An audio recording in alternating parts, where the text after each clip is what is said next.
Um, Good morning, good afternoon, and good evening to everyone, and welcome. Thank you for joining us on our webinar today, and we're happy to have you all here. I'm Sneha Pandey, Climate Diplomacy and Policy Analyst with Climate Analytics South Asia, and I will be moderating our panel discussion today. During this webinar, we'll be discussing COP30 outcomes and the implications of the outcomes on climate ambition and implementation, specifically in South Asia. We have a very dynamic panel, and I'll introduce them in a bit after our welcome remarks and scene setting presentation by Mr. Manjeet Dokal. As most of you already know, Manjeet is the Director of Climate Analytics South Asia Office and has had a long experience in the field of climate change, both at regional level and at climate negotiations as well. Manjeet will be starting with welcome remarks and a scene setting presentation. After this, we'll open the panel discussion for around 35 minutes, where our esteemed panelists will speak for around 4 minutes each. And after this, we will open the Q&A round of the webinar. Please feel free to submit any questions you may have throughout the webinar in the Q&A section, and our panelists and team members will respond to your questions in the chat box or verbally during the Q&A portion of the webinar itself. We will then have Dr. Jan Sint, the Head of Implementation Strategies at Climate Analytics, join us for closing remarks and warm-up. And this is a brief run-through of our agenda today. Thank you all for joining us again. And with this, I hand over to Manjeet. Thank you. Thank you very much, Sneha. Just wanted to confirm if you can see the slide. Yes. Yes, we can see Okay. it. Thanks. First of all, just wanted to take this opportunity to appreciate all our esteemed panelists, but also the participants. I can see the number really scoring high for people who are joining from across the region. This is what we want to discuss about a brief reflection in terms of the COP30 outcome, and also to have a bit of a deep dive in terms of the ambition that our region has come forward with a little focus on the NDCs presented by Bangladesh, Bhutan, and Nepal. Then our panelists will obviously have more to say later on. So welcome everybody, and really appreciate taking time to join us. I'll quickly take you through the slide. This is about climate analytics. The information are there in the website.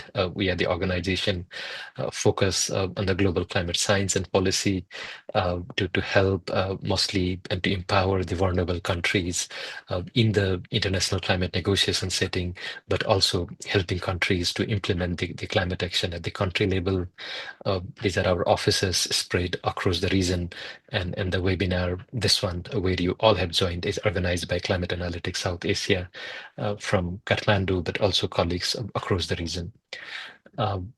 These are the areas that our team is involved, ranging from addressing the technical perspective on a climate impact and risk to helping countries to translate climate action into implementation in NDCs, NAPs, and supporting countries in the global front in the multilateral process and in climate diplomacy.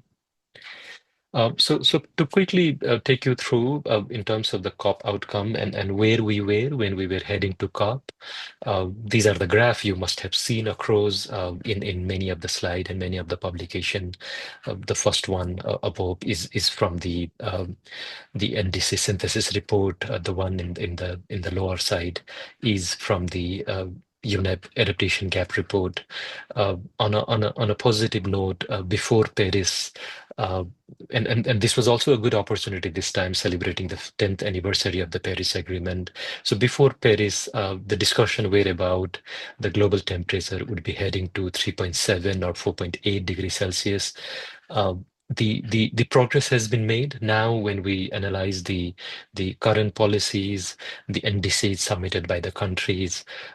The temperature would head around 2.6, 2.7 degrees Celsius. So this can be presented as something positive, that the world has been there by coming together, the impact of the 10th year presence of the Paris Agreement. But obviously this is not sufficient in terms of where we are. Uh, in terms of the way the trajectory has been fallen, you can also look at our website on the Climate Action Tracker, where Climate Analytics, among with partners, contributes. But currently, when the NDC synthesis report was published just before the COP, a few days before the COP, it shows that the current NDC will help us to reduce the emission by 12% by 2035. This can be seen from both sides. The positive side, that for the first time that we can see the temperature curve, the emission curve bending. But again, just to stress, this is not any near in terms of where the world needs to head to limit the temperature rise to 1.5 degree. So it's per the IPCC report, is per the science, by 2030, the emission has to go below 43%, and by 2035 below 60% compared to 2019 level. So this is where we are in terms of the ambition. And to complement this with the need for support, and just to focus on the adaptation support, the report on the adaptation gap from the UNEP was really helpful as a reminder that came just before the COP. The needs of countries have gone beyond 350 to 365 billion per year. Uh, and the current the finance that's following needs to be 12 times higher by 2035 to match the needs of the country. So you can see here in the graph, in the figure, the finance need, also the model cost that goes about 310 billion per year by 2035, and the context where we are in terms of the finance flow. These are obviously the global picture. Now, getting directly in terms of the COP outcome, uh, the COP obviously was every COP are difficult, but in terms of the geopolitics, in terms of the context that we were in, Berlin was obviously very difficult. But there was also a hope that the world was getting back to Brazil after about 3 decades of the Rio Earth Summit, also the 10th year anniversary of the Paris Agreement, and all the great preparations that the Brazilian has done. I think that those were some of the positive aspect. Obviously, the COP was not easy throughout in terms of the negotiation, in terms of the support, also the protest from the wider civil society. The indigenous communities were very active throughout, and also the constraint that we face throughout the negotiation. I think in terms of the logistics, but also the one day in terms of the fire towards the end. So the Muchirao decision, which was a kind of flagship word throughout the process, the Muchirao, which kind of explain how the collective decision and the inclusive decision can be taken, which reaffirmed the multilateralism. The countries can still work together despite one major emitter is out of the process. The science, the 1.5 degree, and the climate finance were very much explained, very much referred throughout the decision. The other positive signal was also the loss and damage fund is now ready for business. The call for proposal has been open in terms of this early phase. The adaptation finance, the tripling adaptation finance by 2035, even though the call from the list developed country group was to have been tripled by 2030. The Belém adaptation indicator was key in terms of the technical progress that needs to happen, even though there were some hiccups towards the end, and in the final plenary, the adaptation indicator has been agreed, adopted 59 indicators, which will be used as a voluntary indicator to report in terms of the progress made in adaptation. The just transition made some heads up in terms of the just transition mechanism being launched, and also the 2-year work program that was in progress. The gender action plan, the 10-year action plan, which was, I think, another positive thing in terms of advancing the gender-related concern and the participation throughout the process.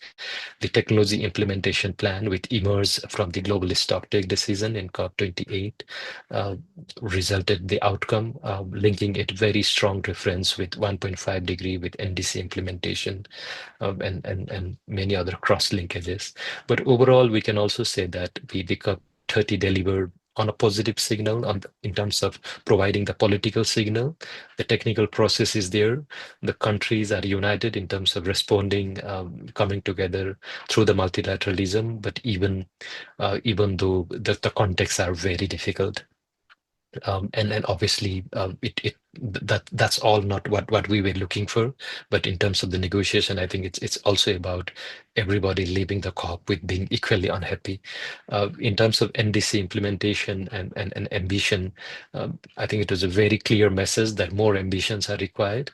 But some of the key decision that came concept that came out from the Berlin from the Mochirao decision, like the Berlin mission for 1.5, the global implementation indicators, which is a very strong reference to NDCs and the NAPs, and which are led by the presidency. So I think there will be much in terms of the expectation.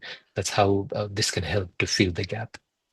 Um, some context in terms of South Asia, I think it would be very important for us also to respond, go both, not only both, but also I think from three levels, globally, at the regional level as well, and also domestically. I've just selected few of the outcome that related to the COP in terms of urgency and the ambition required for 1.5 degree. It's very clear that some progress has been made, but nowhere near in terms of limiting the temperature rise to 1.5 degrees. So how can we live this call in terms of the urgency that is required for deep and sustained emission required, the finance gap and the implementation. So there is a decision on tripling adaptation finance, not enough. How can we materialize this? The FRLD is now open for business. How can country take that opportunity? But also, how can the more resources can be generated for FRLD, the fund for responding to loss and damage? There are also a few key things that emerged from the presidency initiative and action agenda. Some of the country in the region are part of that. Nepal, I do remember, signed for the tropical forest forever facility. Also, the forest and the climate roadmap was, and as well as the transition away from fossil fuel roadmap was launched by the president in the closing plenary as a presidency led initiative. So how do we see many of these things that have come outside the negotiation but have an implication, both an opportunity for the region, also the irreversible climate impacts that's growing, and something that the region has in common in terms of linking mountain to the coast. So a dedicated decision that has been made to continue the dialogue, to have a new dialogue on mountain and climate change in the SBs, which can help to bring the region together. So overall, we have come up with the outcome, even though that was not that we expected. But obviously, the work that we will do between the COPs and the work that we'll do at the regional level, also at the domestic level, matters a must. So would love to hear more from our panelists when we move to the discussion. A very few slide in terms of the NDCs from three countries in the region. Uh, I'll not go detailed in terms of explanation, but we have just looked at the case of Bangladesh, Bhutan, and Nepal, where we also have esteemed panelists today. And the panelists here who are here with us today are the one who are leading the preparation of NDC. So I should not be the one explaining all this. But I think this also provides a very strong signal that despite being the lowest emitter, three countries who Bhutan, who has graduated, and Nepal and Bangladesh, who are in a process of graduation from LDCs, have made a very strong hallmark in terms of the countries leading from the front, by presenting the NDCs that are even economy wide to some extent compared to business as usual, which if the countries would have used flexibility, would have been just enough by presenting the policies and the plan. But this shows the leadership, and this leadership obviously that we can understand is with an understanding that the impacts will be high on the countries who are in the front line. So the remarkable work done by Bhutan in terms of countries remaining carbon neutral, also the target that has been presented in terms of the base year and the business as usual.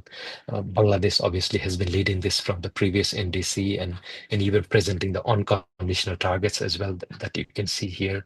In Nepal, from the third NDC onwards, has covered the wide range has covered all the IPCC sector, but also have set the target in terms of the business as usual.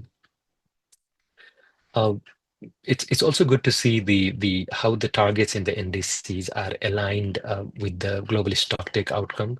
As you remember, the outcome of the global stocktake that refers to the tripling of renewable energy, doubling of energy efficiency, transitioning away from fossil fuel.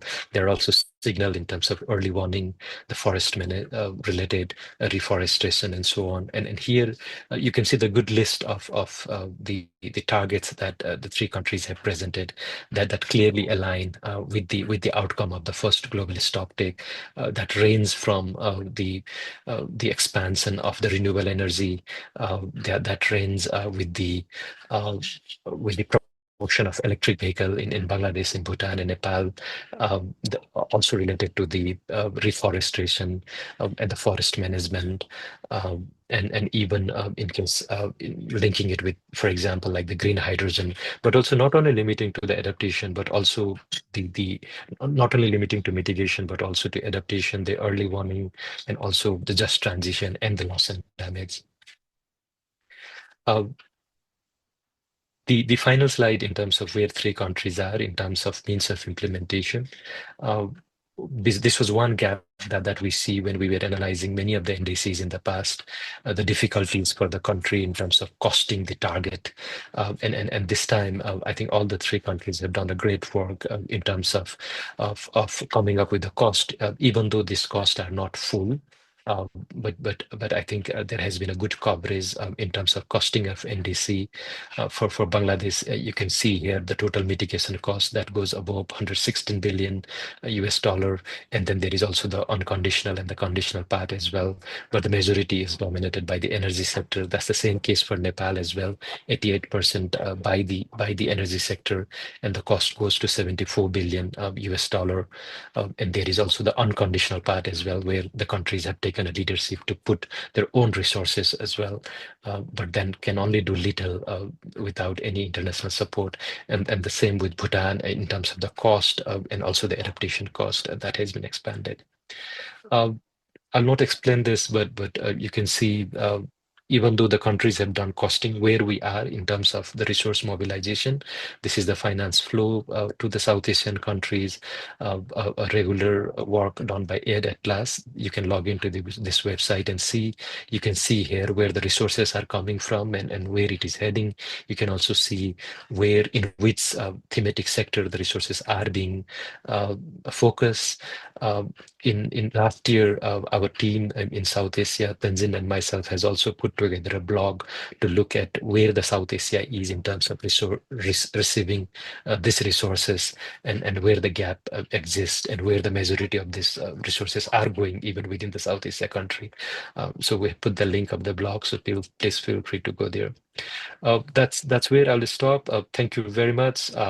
Yeah, I'll pass it to Sneha to take forward the discussion with our esteemed panelists. Thank you very much. Thank you, Manjeet, for setting the scene so comprehensively on COP30 outcomes, the Muchirao decision, where we are in terms of ambition and where we need to be, and for that brief regional context setting, including on NDCs and finance. We will hear more on these from our panel today, specifically on the regional context and what the outlook on COP30 outcomes are, where we are in terms of NDCs and emission, and where we are going, and what that outlook looks like, as well as the climate financing landscape. So we'll touch on a few specific core themes, which is the need for more ambitious 1.5 degrees aligned NDC3s, the need for building of climate resilience and loss and damage, and aspects of just transition through NDCs, the scaling up of finance, tech, and capacity to support implementation, the strengthening of regional collaboration and mobilizing of diverse actors, including governments, development partners, MDBs, and non-state actors to accelerate climate action. Today, we're joined by a distinguished of implementation in South Asia and are also very active in the UNFCCC negotiations process. So we are joined by our esteemed panelists, and I will briefly introduce them right now, but go into more details as we enter into the panel mode in a bit. So it is my pleasure to introduce our panelist, Mr. Zia Haq from the Government of Bangladesh, Mr. Sonam Tashi from the Royal Government of Bhutan, Dr. Maheshwar Dakal from the Government of Nepal, Mr. Ravi Shankar Prasad from the Council on Energy, Environment and Water, Mr. Ranga from the Switch Asia program, Ms. Akriti Dotel from Nepalese Youth for Climate Action, and Mr. Dio Gabinetti from the NDC Partnership Support Unit. Again, I'll get into more detailed introductions as we get into our questions one by one. But I would like to thank you all for joining us today and for being here to share your thoughts with us. We have a very tight schedule, so I'd like to remind our speakers that you will have about 4 minutes for your intervention. And with this, we start our panel. So in no particular order, maybe in alphabetical order, we start with our Bangladesh government representative, Mr. Zia Haq. Mr. Zia is the Additional Director General at the Department of Environment under the Ministry of Environment, Forest and Climate Change and with the government of Bangladesh. He's an expert in environmental and climate change laws and policies, and is also a veteran climate negotiator, focusing specifically on mitigation with the least developed countries group. So, Mr. Zia, in addition to your position with the Bangladesh government, you as veteran negotiators with the LDCs and the lead on the mitigation workstream for LDCs. Through this lens, how do you see the outcomes of COP30 in Belém, in particular the Belém mission to 1.5 degrees, the global implementation accelerator of the Mutirao decision, as enablers of ambition and implementation? And please, Zia. Thank you, Sneha, and good afternoon and good morning, colleagues and participants, esteemed panelists. And it is honor to me for me to be with you in this August gathering in the webinar. And I also thank Manjit for providing a very comprehensive scene-setting presentation for us. It is indeed a good presentation. In terms of Sneha's question about the outcome related to global mitigation, I would say that in terms of multilateral process, my first answer would be that the multilateral process has been survived in COP30 in Belém, and there has been a serious debate whether multilateral process is going on effectively or not, and whether we are gradually losing the effectiveness of the process, multilateral process. So somehow this process has been survived. And in terms of the global mitigation, since I have been coordinating LDC group on mitigation related issues, I would say that the mitigation has got the prominence in previous COPs, but after Glasgow COPs, we have been experiencing that the attention and the focus has been reduced to some extent in terms of addressing the global mitigation in a totality as a whole. And you can see the manifestation on this particular area with the NDC 3 submissions, and we can see that there are up to last day of COP30, only 122 country parties submitted NDC 3. It was supposed to be submitted by countries in 10 February, by 10 February 2025. But up to 21 November 2025, 122 countries submitted. In terms of LDTS, long-term low-emission development strategy, 80 countries have submitted so far, but it was supposed to be submitted by 2020. This is according to the decision of COP21. And in terms of other backbone of the Paris Agreement, BTR, the biennial transparency report, this is also the mandatory provision for all countries to submit, to put forward. 119 countries so far submitted first BTR, which was supposed to be submitted by December 2024. So there are some gaps in terms of complying with the Paris guideline, Paris Agreement, and in terms of the recognition of 1.5, there are elements that we have seen under global multilateral decisions in terms of recognizing the need for urgent action and support for achieving deep, rapid, and sustained reduction of global emissions in line with 1.5-degree pathways.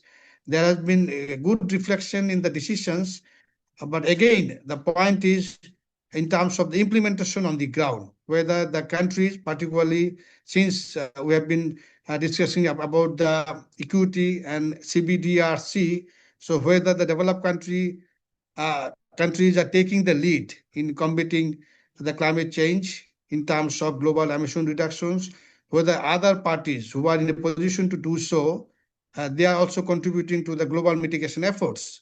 So these are the questions that have been discussed in the COP30 negotiations, and in as Manjit has rightfully pointed out that taking into account the all NDCs submitted so far by 122 countries, if you consider both conditional and unconditional mitigation commitments they put forward through their NDC 3, only 12% of emission reduction will happen by 2035.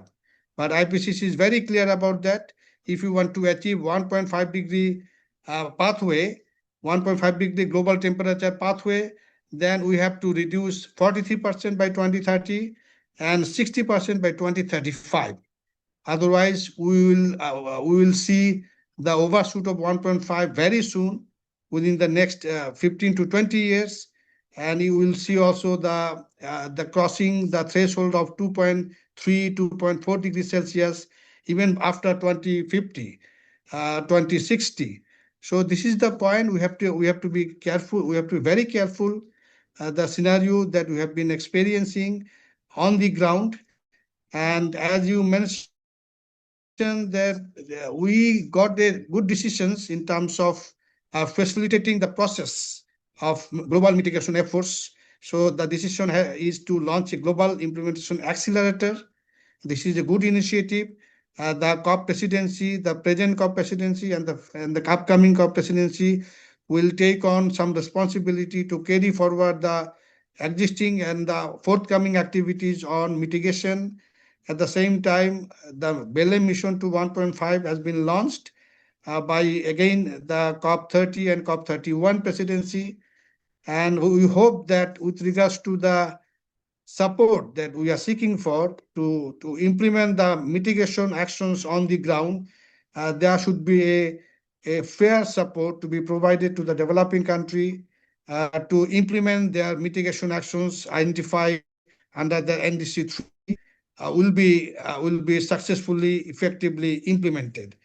And this has been reflected in some text under the global mitigation, global finance architecture, as there will be some discussions after me in terms of how to advance the 1.3 billion target roadmap by 2035, how to operationalize and realize that 300 billion per year, at least 300 billion per year, global mobilization collectively by developed country by 2035. So still there are a lot of questions unanswered. We need to see the positive momentum that has been created by the COP30.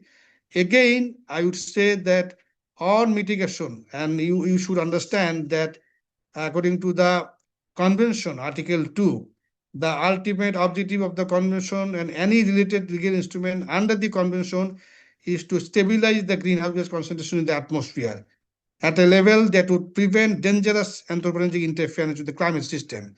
So our ultimate objective Thank you, Zia. Thank you so much. We are running over time. I'd request you to wrap up. Okay, so I feel that positive momentum has been created by COP30 to address the global mitigation in as a whole, and we need to have this political momentum continue in the years to come to actually to address the IPCC science. IPCC requested for us to consider 43% by 2030 and 60% by 2035. And this is a question of survival for many countries, including the vulnerable countries in South Asia. So if I get chance in the discussions, I will have some specific points to share with the audience. Thank you very much. Thank you very much. We've heard we've heard that we are moving ahead with the COP30 decisions, but we've also heard the need to accelerate the provisions in our NDCs, the ambition in our NDCs and their implementation. And so it is in this context that I'd like to bring forward Bhutan, who has been shown strong leadership when it comes to climate action as a carbon neutral country. They have had a strong leadership and a good record in this sense. So we now move on to Mr. Sonam Tashi, who is the director at the Department of Environment and Climate Change at the Ministry of Energy and Natural Resources with the Royal Government of Bhutan. He has led national task forces to improve the investment climate and private sector development, and is also Bhutan's chief Article 6 negotiator under the Paris Agreement and co-facilitates Article 6.4 negotiations. So Sonam, I would please request you to keep your questions brief as we are a little bit over time already. So Bhutan has shown strong leadership as a carbon neutral country, and your 2035 NDC reaffirms this commitment. The country has also shown strong progress on clean energy and early warning systems. So how have the outcomes of the first global stocktake shaped Bhutan's thinking around its latest climate commitments? Thanks, Sonam. Thank you, Sneha. Thank you, Manjeet, for that the really quick overview of the COP decisions, and the way forward. And just to respond to the question, the NDC 3 of Bhutan has largely been shaped by the GST. The overall GST thing, right? Saying that while progress has been made, we are off track to meet the 1.5 goal. Now we have an interesting situation there, Bhutan. I think we are on track for the 1.5, at least from our part. But the challenge for us while drawing the NDC has been this, right? While we may be on the path of that 1.5 or on path right now, the biggest challenge from a policy perspective was with an ambitious economic plan. How do we ensure that we remain on that 1.5 path? Because certain climate modeling and economic modeling is showing by 2035, 40, we could reach the 1.5, we could reach our carbon neutral commitment. And this is interesting because just as more and more countries will move towards carbon neutrality by 2050, we may move away from it. So how does the GST shape the information that we have? I'm not getting the details because Manjeet and Zia explained it very well. Ours was as you move beyond 2035, beyond our third NDC, what do we do? And this is where we have the long-term strategy of 2025 that's really based on mitigation, the low emission development strategy in industries. And a key outcome of this has been that how do we decarbonize the economy? And this we say could be a good lesson, a good example for the world and definitely for our region.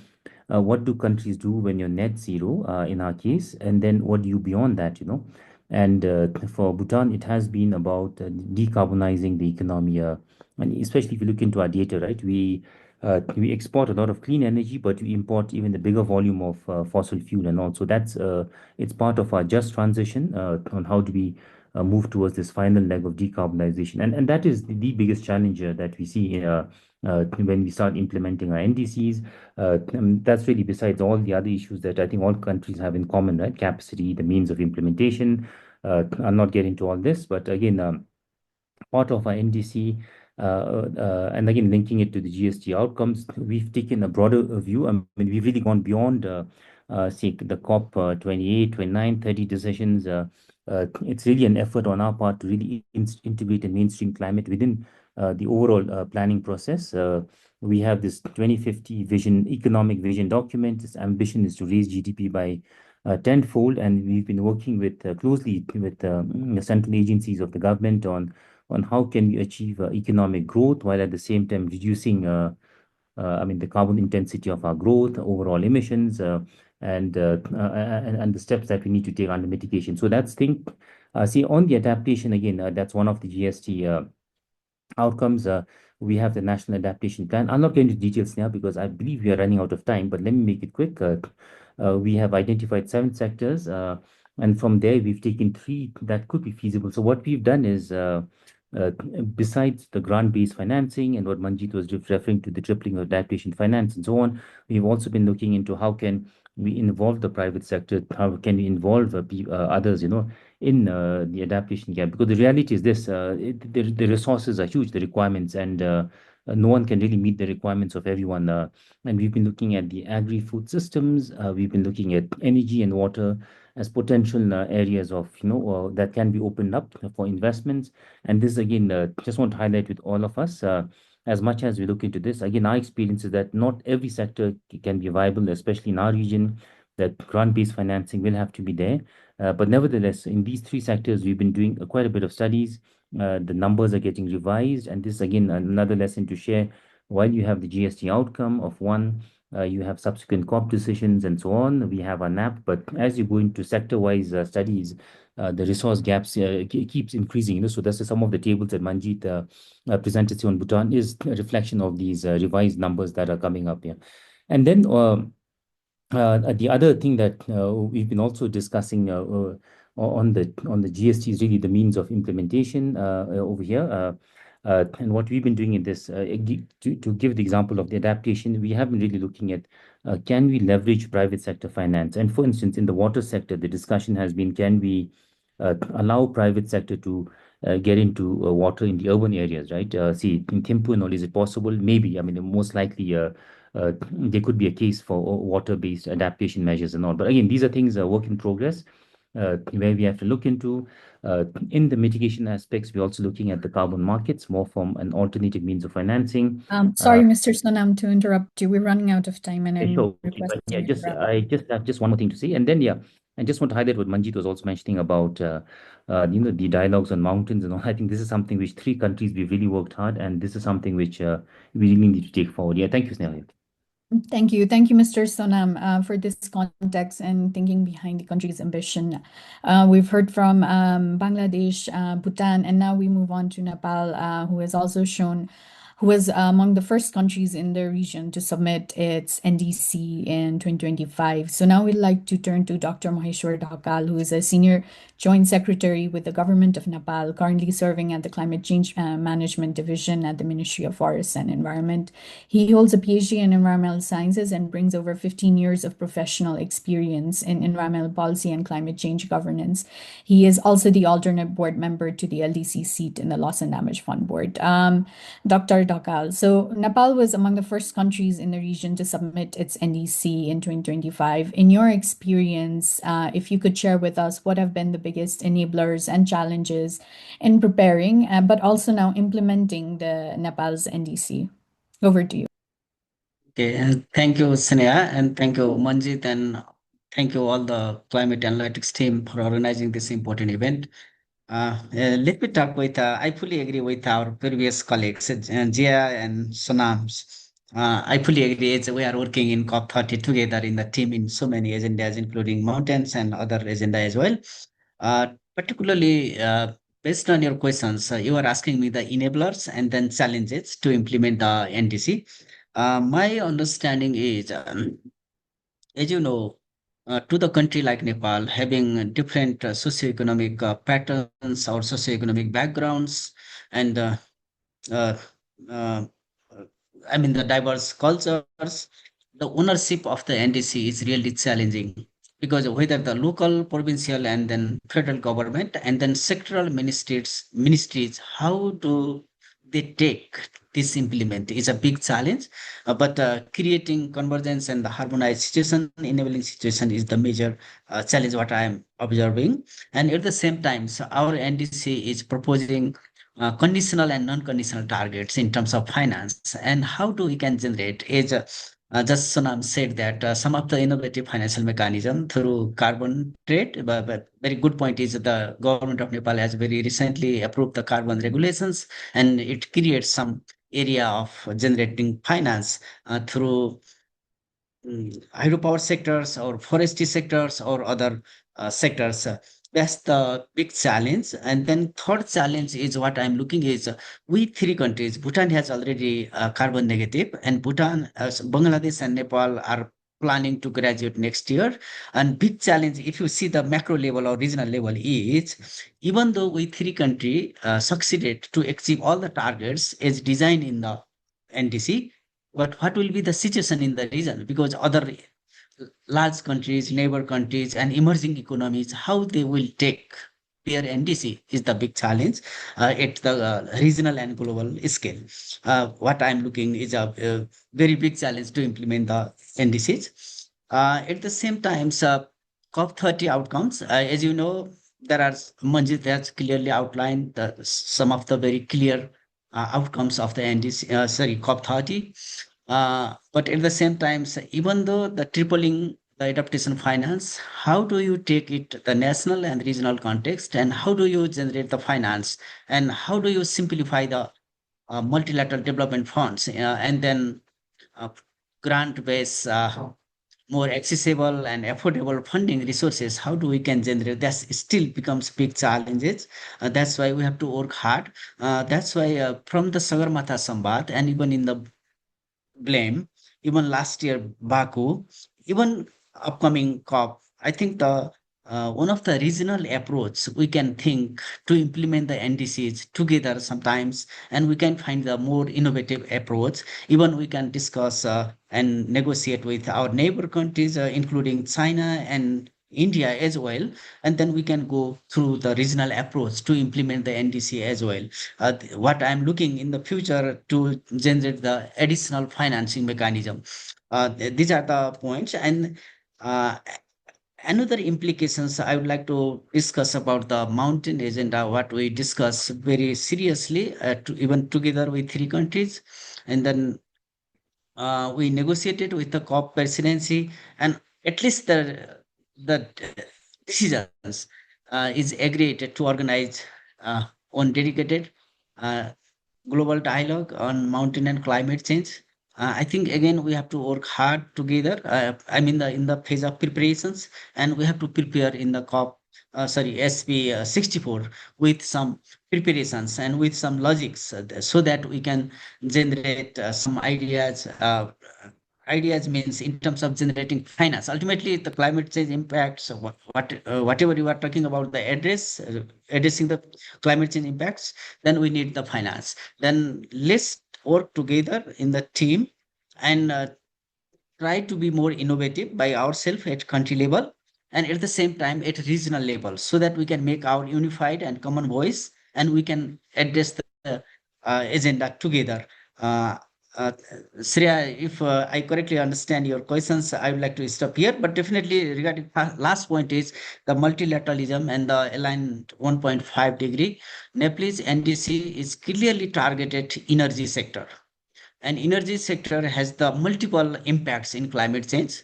It will reduce the fossil fuels consumptions, one part, and second part, health and environment part is there, and even whatever the clean energy we produced and we can share in the region, in our neighbor countries, and we the whole region, the South Asia region and Indus Himalayan regions, we can make the climate resilient and one of the best society in the world in these regions. What we can what we Thank you, can Dr. target or Maheshwar. we can Thank you achieve so much. in regions. Thank you, Sneha. Thank you. We've heard now from Dr. Maheshwar from a very country level perspective on the need for ambition, on the need for means of implementation. Now it would be, and now we move on to hear our next panelist, who's going to give us a more of a regional perspective, so more from South Asia. So I would like to now turn to Mr. Ravi Shankar Prasad, who is a Distinguished Fellow at the Council on Energy, Environment and Water, and has served as India's chief negotiator for climate change from 2013 to 2021. He led India's delegation to the UNFCCC negotiations, contributed to the development and implementation of the Paris Agreement, and was closely involved in formulating India's first NDC.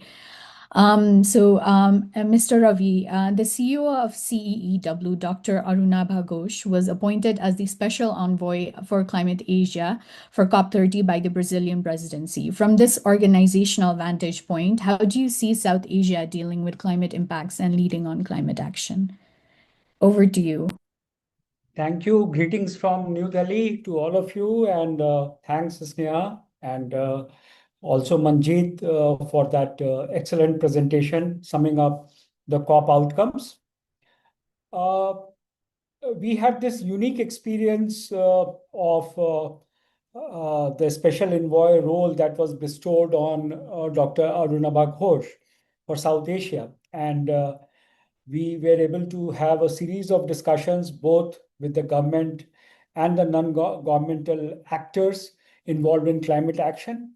And it is a very educative experience. And we saw that there are a lot of commonalities as well as a lot of diversity in terms of how we approach our energy trajectories, how we look at the developmental challenges and the priorities of different countries. But of course, a lot of commonalities also.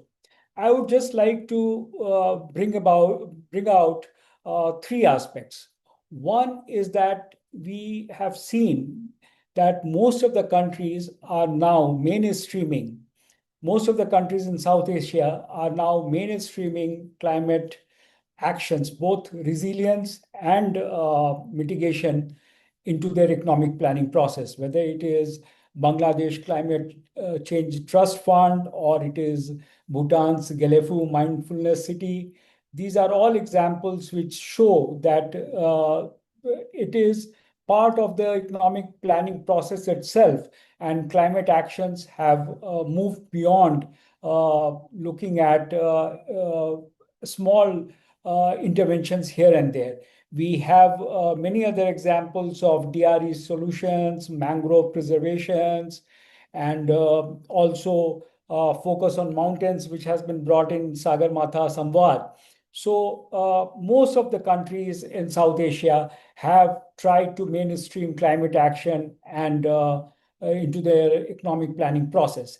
Secondly, we see a spate of community-centered actions where people are at the heart of climate solutions, whether it is the Community Forestry Project program of Nepal or Bhutan for Life initiative, where citizens are incentivized to preserve and protect areas and biological corridors. So this is another dimension that we see playing out in South Asia in a big way.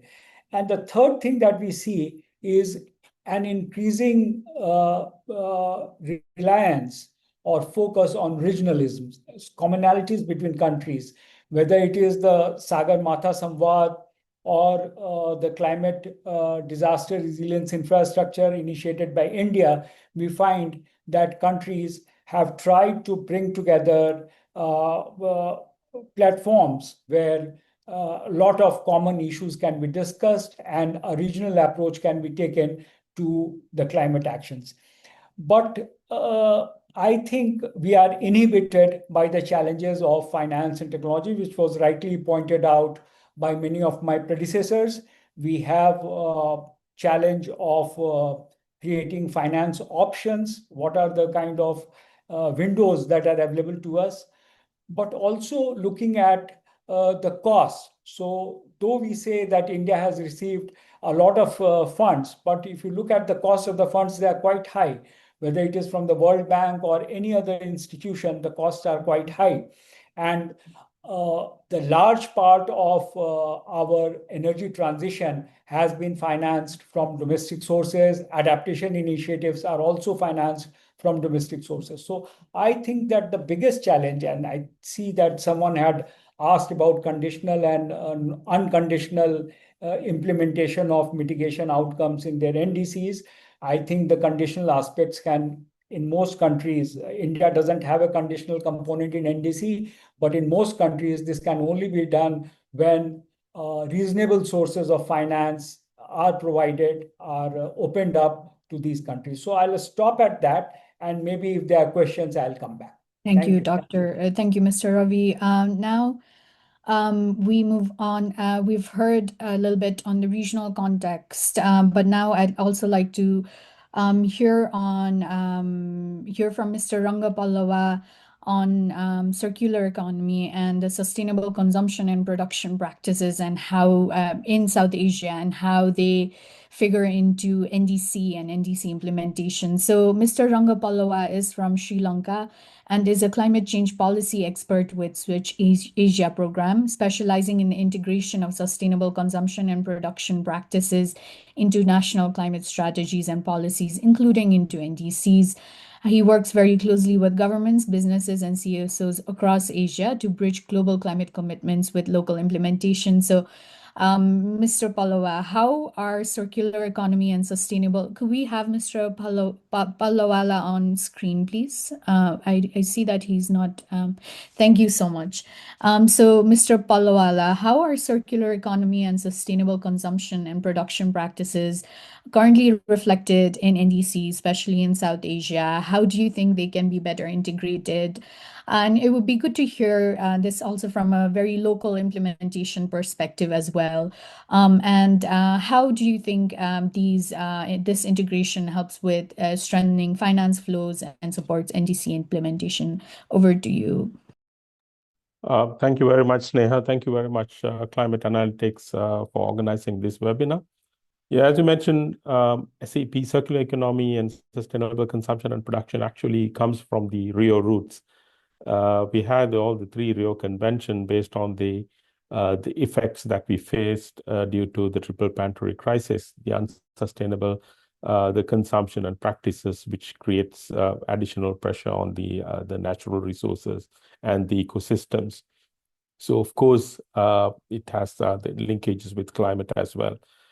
If we go to the research in the International Resource Panel, which is equivalent for IPCC in climate, in terms of the global resource consumption, IPCC says 65% of global emission is linked to the material extraction, processing, and the related value chain. So that means there's a huge amount of emissions is related to our consumption practices and the production practices. So if we don't focus on the material resource efficiency in the entire climate action, so we are missing out a lot.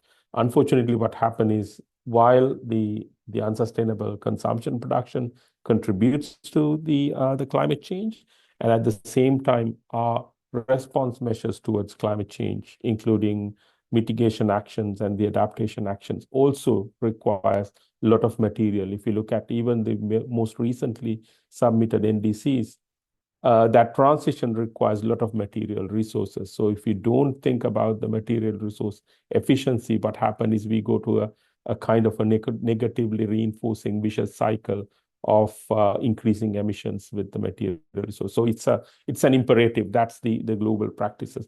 The good thing is that we saw there's a renewed discussions happening along the COP30 and the NDC processes among all the South Asian countries, especially about the circular economy and material resource efficiency. We have seen in the sub-regional NDC forums having specialized discussion on the circular economy, and we see most of the countries have explicitly or implicitly included resource efficiency aspects, circular economy in their NDCs. We have seen explicitly in the countries like Sri Lanka and Pakistan. We have seen implicitly in all the South Asian countries. They are mentioned, and some countries have their own huge national plans. Procedures like LIFE in India is focusing on sustainable consumption and production. So these renewed discussions have created a kind of a bottom-up push towards the UNFCCC, especially at the COP30. And at the same time, at the negotiations, the COP30 first time, we see the limelight coming under circular economy as well. We have, outside the negotiation, we had a specialized day dedicated to circular economy, and see a lot of declarations and the commitments, voluntary commitments coming from the countries, the business organizations, as well as some of the country blocks on circular economy. While for the first time in circular economy has been clearly mentioned in the mitigation ambition implementation work program discussion, especially Zia Haq from Bangladesh, who's been engaging in discussions. They know how strongly the South Asian countries came up with the circular economy aspects within the negotiation. Even though it might not be a kind of a special negotiation stream, but this requirement has now come up. Implementation is quite important, I think, because it has so many co-benefits when it comes to circular economy. Of course, the climate is one, but that's important thing in the implementation. So I'll stop there. Probably we can discuss a little bit more. Thank you so much, Mr. Ranga. And it is very heartening to hear that a circular economy, although it falls everywhere, but it may not seem like within specific one thematic area. But it's good to see that countries have captured the essence of it across different themes and across different industries and with end usage as well. So obviously, this connection between local implementation and ambition at the global level is a very important reminder. Now I'd like to turn to Ms. Akriti Dotel from Nepalese Youth for Climate Action. Ms. Dotel serves as the National Network Coordinator for the Youth-led Nepalese Youth for Climate Action, NYCA, and she's a recent environmental science graduate, and her work focuses on mobilizing grassroots activism through chapters of the NYCA that is spread across Nepal. We're very happy to have you here, Akriti. And so for your question, we'd like to ask you, when looking at the current trajectory of climate action through an intergenerational lens, how do you see current progress that countries are making, both with regards to raising ambition and the implementation towards the 1.5-degree Paris target? And what does this mean for young people and future generations? Thank you.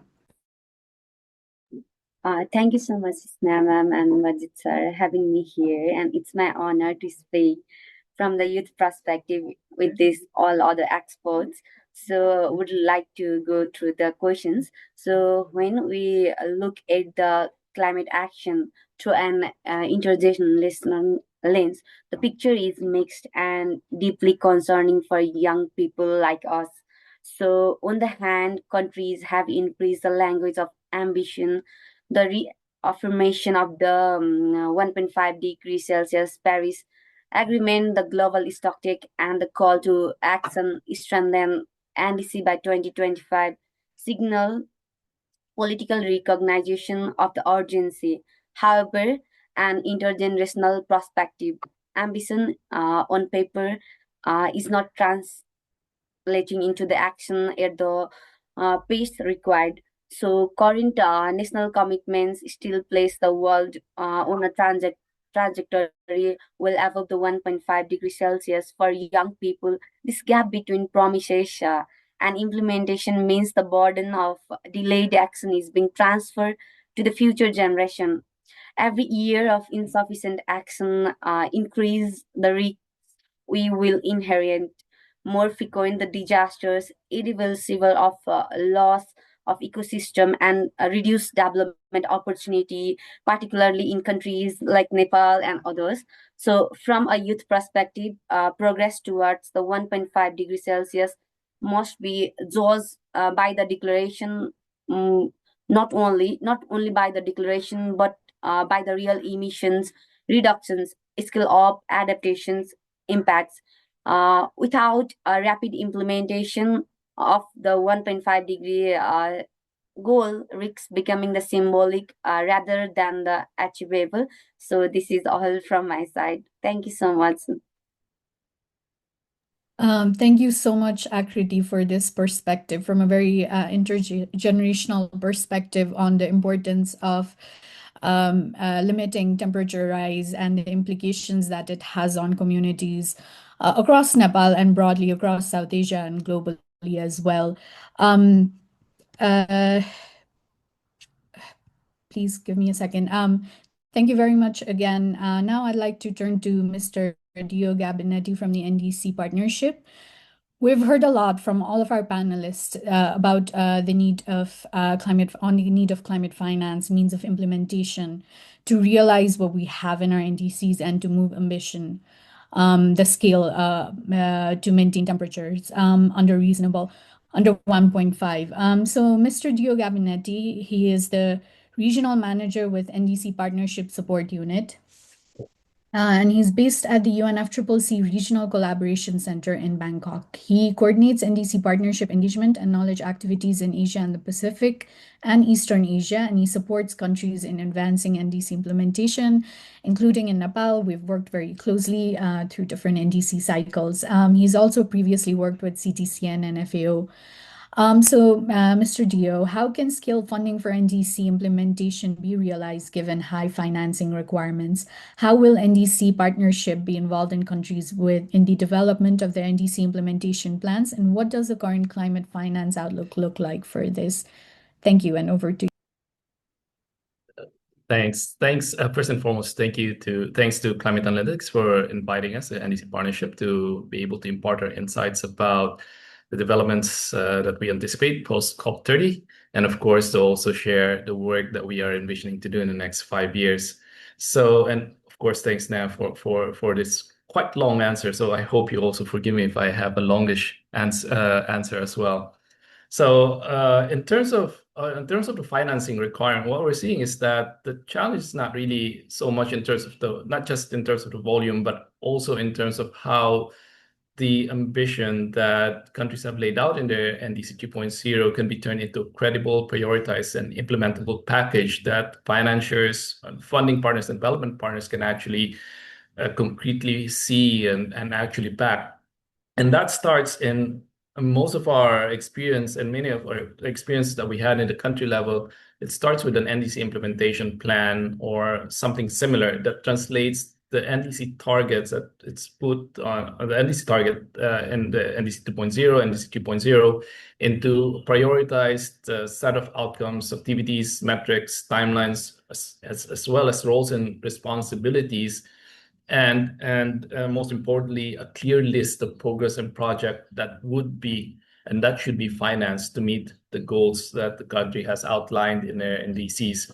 And this is usually complemented by an NDC-aligned investment plan that maps financing needs, including sources and gaps, and also identifies the enabling environment and financing mechanisms that needs to be put in place, and also sets out a realistic project pipeline.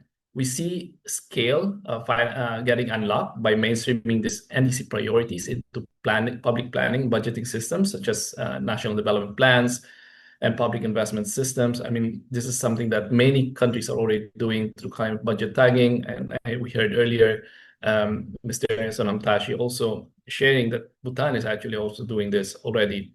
And this is done so that domestic resources and development financing are pulling in the same direction. And this creates a very clear signal that these priorities have clear and political and as well as bureaucratic backing. Scaled private finance typically follows only when there's policy, regulatory, and legal frameworks that reduce uncertainty and risks. And when there are stable rules in place, for example, there's a standard long-term power contracts or there's a reliable payment guarantee, investors can predict revenues and also judge the project's risks and returns with confidence. We're also encouraging and supporting countries to move from isolated project to programmatic packages, including the much-touted country platforms that you probably have heard during COP30. And these country platforms has this potential to align multiple partners around a shared investment thesis and delivery pipeline. We're now seeing many countries developing government-led country platforms that bundles a few priority policy institutional reforms, sequence list of investment-ready projects, and also a coordinated financing plan so that multiple partners can fund different pieces of the same delivery pipeline rather than having scattered standalone projects.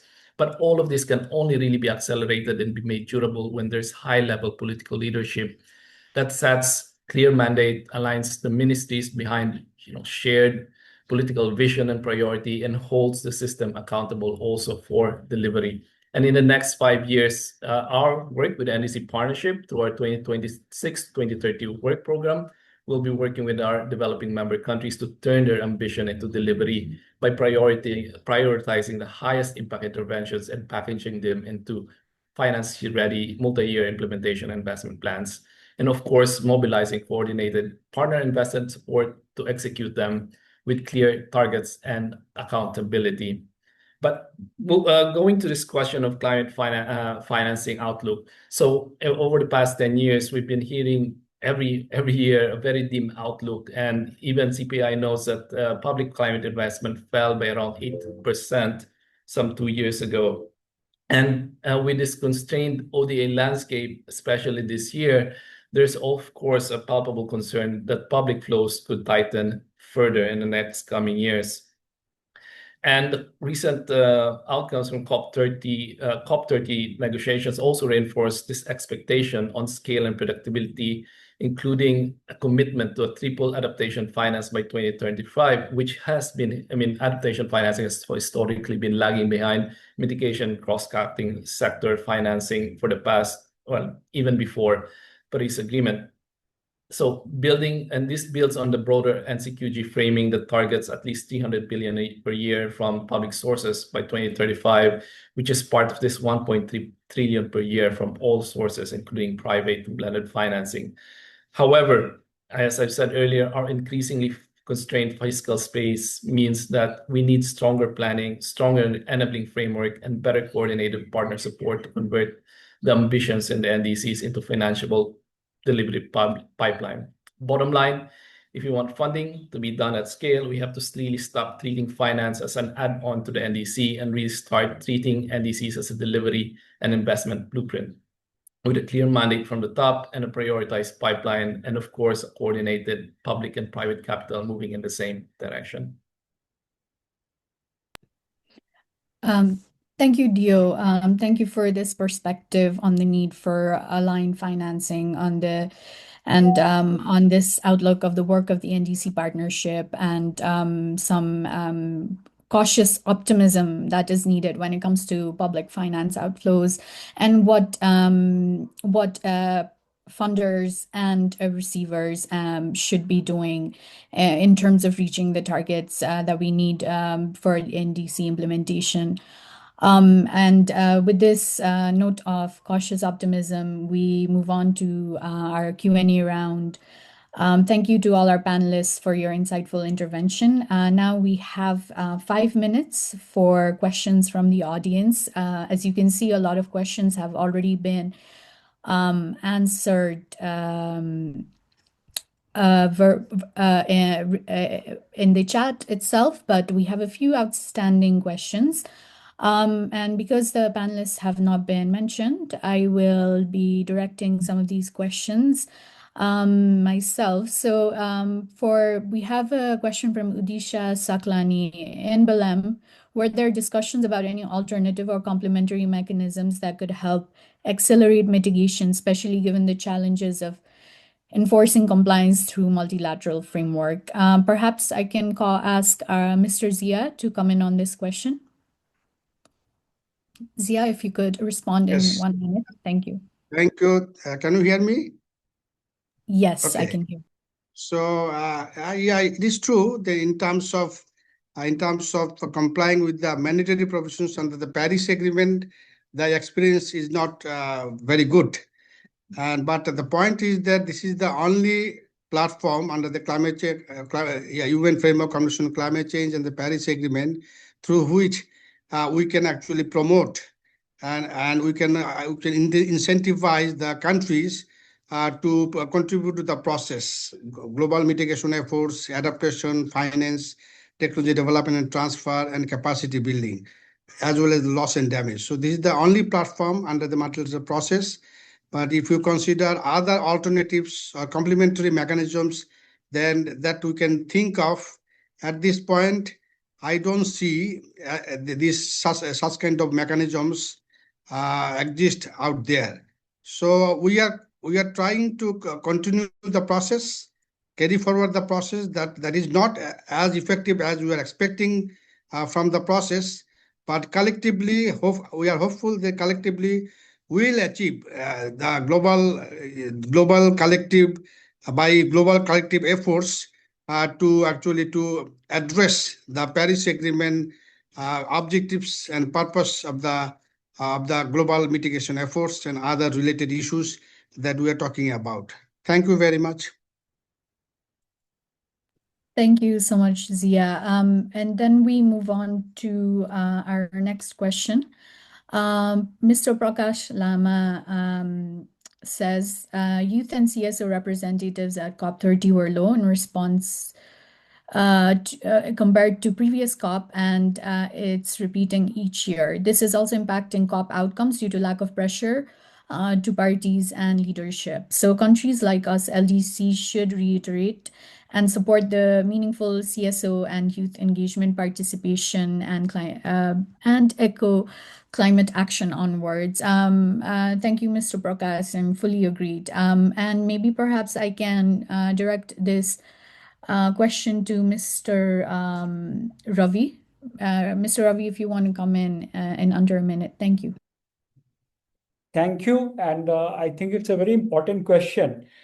The fact is that CSOs and youth participation is central to the discussions that happen in COP, and therefore all efforts should be made to encourage their participation, to facilitate their participation. And we, as South Asian countries, as LDCs or developing countries, must encourage that, because they come up with solutions also. They provide alternatives. They bring about, possibilities that may not be visible to many from before. Part of the reason why this time participation may be low was the location, the travel in Belem, etc. But yes, it is a valid concern and we must take it on board. Thank you so much, Mr. Ravi, for your response. Now we move on to the final question we have online from Saida Memuna Ali. In South Asia, youth trend is in South Asian youth, there is a trend to migrate abroad for work and then stay there. Thus, there's no participation from them for climate action. And how can this be addressed? And perhaps I can direct this question to Ms. Akriti as our youth member. Thank you. Thank you so much for the questions. So obviously, we are very well known about the youth migration in South Asia. Like, it is a structural reality driven largely by unemployment, climate vulnerability, and long-term opportunities. Lack of long-term opportunities is the home. Many young people are not disengaged from the climate action rather than the economic survival. Like, it takes the more priority for us. In fact, climate change itself is increasingly contributing to migration, especially from the rural to climate affected areas. So for these, I think now the government, or maybe all the things need to be transferred, to address this, we must create the climate resilient and green jobs at the home, so that the trend of migration will be stop. Also the same time, we need to see, or we need to involve the innovation of the youth in the development sector and other all sectors, so that we can get job at our home. So this all my from side. Thank you so much. Thank you so much, Akriti. And Dr. Maheshwar, please do come in. Yeah, just I would like to compliment with Akriti. Maybe we have to coordinate ILO and associate organizations regarding to this issue. I think it's a very good questions, and we have to address through proper coordination with the ILO. And regarding to the engagement of the youth, I think the civil society organization, even including UN agencies, I think we have to sit together and find the best way so that we can include youth as much as possible. Even sometimes, as Sir Ravi Shankar said, the finance and other constraints, then we have to find the alternative ways as well. Thank you very much. Thank you so much, Dr. Maheshwar. If any of our other panelists would like to come in with any closing messages they have for us in under 1 minute, under 1 minute, I would please welcome them before we move on to Jan and his closing remarks.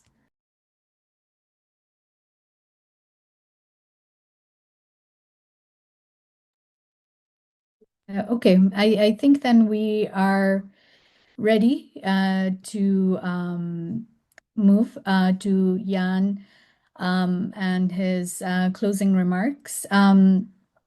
Jan Sint is the head of implementation strategies at Climate Analytics. And Jan, with this, I hand the wrap up and closing over to you. Thank you. Thank you so much, Sneha. Distinguished panelists, esteemed audience, this was a rich discussion, I would say, and I hope you've all taken something away from it. I certainly have. It's a bit difficult to summarize, but I think we have three broader themes coming up, which are actually also promises, I would think, that this discussion has been useful and can be continued in the future.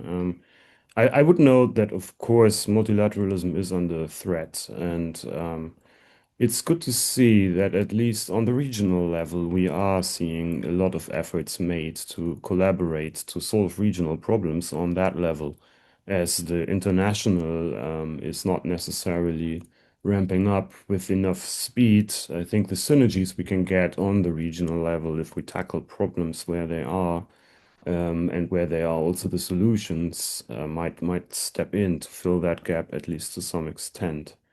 That includes climate action in economic planning processes across the region and learn from each other about how this can be done effectively. But it also includes a regional exchange and approach to implement NDCs, including cooperation on energy, on water, and on mountains, which I think is a very strong message we've heard today. Still, the global NDC targets, then that is the second point, are not ambitious enough, even though we have very ambitious targets in the region. The costs to implement these targets, and especially the conditional parts of it, are immensely underfinanced at the moment. And I think we've heard that many are looking at alternative sources to the grants-based financing that was available internationally, which has always been insufficient. I think there are opportunities, but it's also important on the international level to keep pushing, especially for loss and damage finance and adaptation finance, as this is very, very hard to get financed on the private schemes. And then the last point I would like to raise, the importance of ownership of the NDCs and the climate plans more broadly, I think has come out very clearly again. It is really challenging, of course, to generate a high level of ownership for these targets.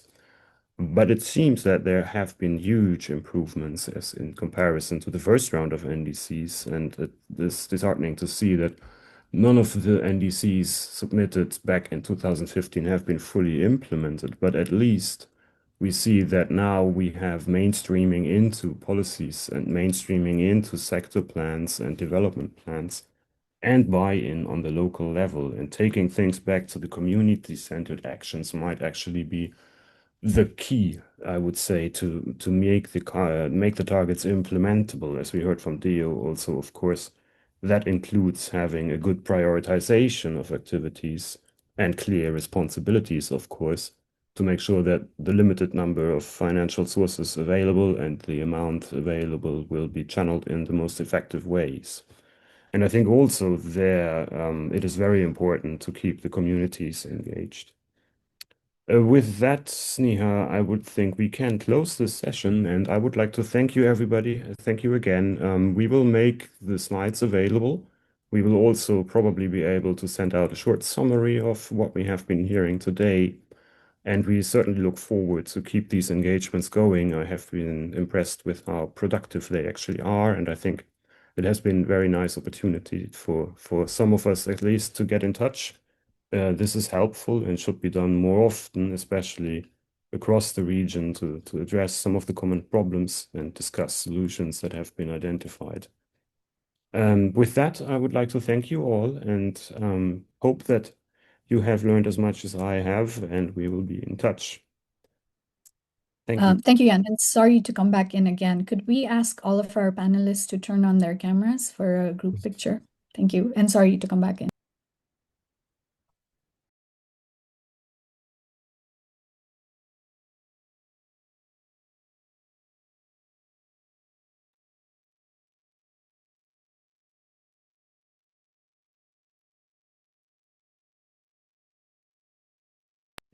Okay, I think that should do it. Thank you, everyone. Thank you. Thank you. Thank you so much. Thank you very Thank you much. so much. Thank you so much, everyone.